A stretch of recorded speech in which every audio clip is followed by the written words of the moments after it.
Goeiemôre, Doc Matt wat praat.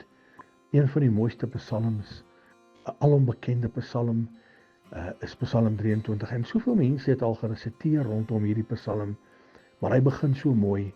Die Here is my herder en niks sal my ontbreek nie. Hoe wonderbaarlik is dit nie dat Jesus ons herder is. Hy is ons leidsman, hy is ons God. Hy is die een wat ons deur die dal van doodskaduwee vat. Hy is die een wat ons deur moeilike tye laat gaan en deurdra deur moeilike tye. En nou sê hy, niks sal my ontbreek nie. Wat word uitgelaat by niks? Niks, alles. Niks sal jou ontbreek nie. So met ander woorde, daar sal geen tekortkominge wees as hy jou herder is. As hy jou Heer, jou leidsman is, niks sal daar tekort wees en daar sal altyd 'n oorvloed wees. Daar sal genoeg wees in alle omstandighede. Maak nie saak wat dit is nie. Niks sal jou ontbreek nie. En hoe mooi is dit nie om te sê, die Here is my herder. Ek is so dankbaar dat hy my herder is.